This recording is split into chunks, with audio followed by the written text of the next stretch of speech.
Bugs make up over 80% of the total number of animals on the planet, so it's no wonder that their likeness has made it into a number of different games, inspiring robots, aliens, zombies, and monsters.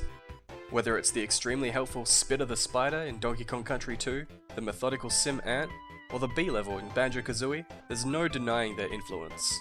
A lot of the time, bugs are met with a nope, nope, nope, nope. But creepy-crawlies can add great elements to a game, and can even facilitate some really interesting mechanics. Like in Metal Gear Solid 3, there are certain areas where you can shoot beehives to make a cloud of bees attack and distract guards. There's also a boss in the game called The Pain, who can control a swarm of hornets using a captured queen hornet that he keeps in his backpack. He also has a special breed of bullet bees that he shoots out of his fucking mouth. I kind of felt like The Pain when I was playing through Bioshock and gained the ability to shoot homing bees out of my hands. That's not even the strangest use of bees though. There's a game on the Nintendo 64 called Buck Bumble, where you play a bumblebee named Buck who is fighting against a bunch of mutated insects that call themselves the Herd.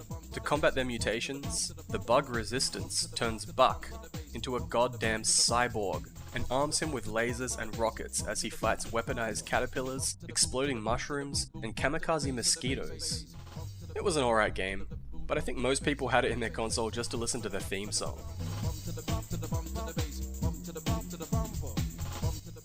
Nothing says robotic insect war like some classic UK garage music. There's a bunch of robotic insects in the Mega Man series too. Grasshopper-style jumping robots, worms that shuffle along the ground, spiders that pounce down off of the ceiling. Even some of the robot masters are anthropomorphic bugs, like Magna Centipede and Morphmoth. Eggman also has a bunch of insect-themed robots going after Sonic. Annoying little flies, spiky fucking caterpillars that require precision jumping, and a slew of other ridiculous mechanical bugs. I bet Wily and Eggman got their doctorates from the same school. Congratulations to the best students we've ever had here at the University of Questionable Design. Robotic insects seem to be a pretty popular theme actually. There's a game on the PS1 that has you controlling a robotic spider, aptly titled Spider the Video Game. Story goes that a scientist named Dr. Kelly makes robotic insects for some reason. However, Microtech has been spying on him, and upon seeing him finish his latest creation, decide to do the only thing that makes sense. Destroy the entire lab and kill the doctor. Only he doesn't die, his consciousness is transferred into the fucking spider, and he has to fight his way through his own creations using missiles and mines to somehow recover his work and become human again. How will he do that, you might ask? By fighting a sentient brain with laser eyeballs that attacks with its spine, of course. Ladies and gentlemen, the 90s. Continuing the trend of ridiculous robot creepy-crawlies, we have Insector X, a side-scrolling shoot-'em-up originally made for arcades that was ported to the Famicom and Genesis. You seem to be an insect-sized robot with wings, but it's never really explained. You go up against mechanized bugs of all kinds, moths, flies, snails, ladybugs, cicadas, wasps, earthworms. The list of enemies is fucking huge, and the bosses are really something else too. Things like a cannon-mounted grasshopper, a moth equipped with a railgun, a hornet that fires missiles. I love those hieroglyphics in the back there.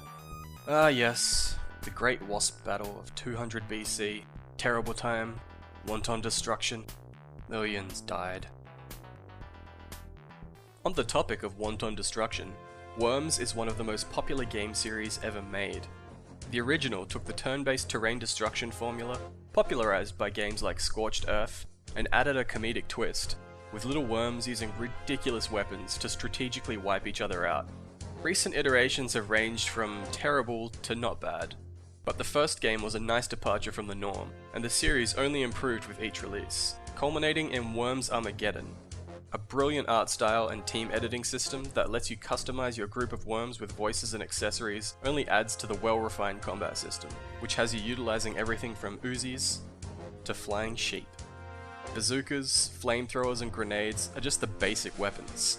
Eventually you get to access the most ridiculous shit, like poisonous skunks, bouncy banana cluster bombs, and a giant statue of a donkey. And the worms would always spout off one-liners that were hilariously racist stereotypes. Max, annoy you! The most hilarious worm though has to be Earthworm Jim. He first appeared in a game released for the Genesis, where you take control of an average garden worm who is struck by a super suit that falls from space. The super suit gives him superpowers that make him really super strong. On his quest to save Princess What's-Her-Name, that's actually her name by the way, Jim has to use his newfound abilities to platform around the level while avoiding or killing enemies, often pulling his entire worm body out of the suit to use as a whip or grappling hook. The game is filled with some really interestingly designed levels, with an impressive amount of variety, and an abundance of ridiculous humour. My favourite level would have to be Jim is now a blind salamander, where for some inexplicable reason, Jim becomes a blind salamander, swimming through the insides of an unknown body, and eventually lands himself in a game show. It takes the tropes of video games to extremes, giving you the most ridiculously unlikely hero, tasked with fighting nonsensical enemies, all to save a princess with no name from an alien called the Evil Queen Pulsating Bloated Festering Sweaty Stinky Pus-Filled Malformed Slug for a Butt. This cunt right here. The best alien bug is a tough one. The antlions from Half-Life 2 are awesome, especially when you get the pheromone sacs to make them obey your orders. Mizar and his drones from Jet Force Gemini are pretty standard fare, but they do explode into gibs, and you can collect their heads to unlock cheats. In Body Harvest, you traverse a sandbox environment using vehicles and completing missions, all while travelling to different time zones to defeat the insect invasion. It was made by a little company known as DMA Design, later renamed to Rockstar North. The game was glitchy as hell, but it laid the foundation for GTA 3 and its 3D open world design. But Earth Defense Force probably takes the cake with its absolutely ridiculous giant alien bugs. My favourite bug, however, are these guys.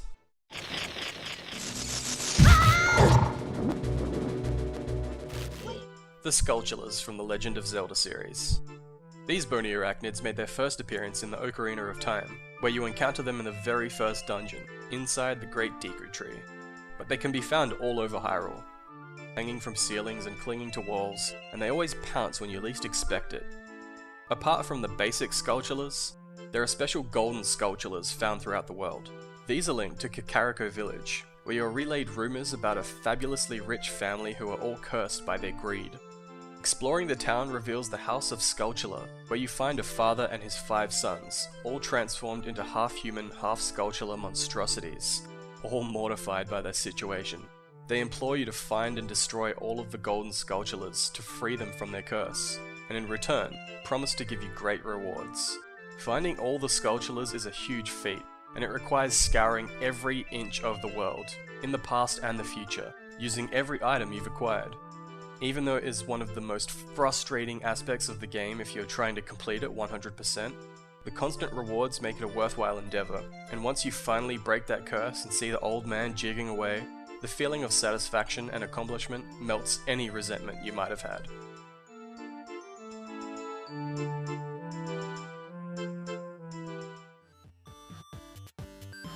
Bugs have certainly added some decent variance to gameplay mechanics, and although sometimes the implementation is uninspired, the naturally alien nature of bugs makes their use at the very least an interesting concept. With an ever-increasing catalogue of our real-life creepy-crawly friends, we're definitely not going to be seeing an end to insect-inspired video game elements anytime soon.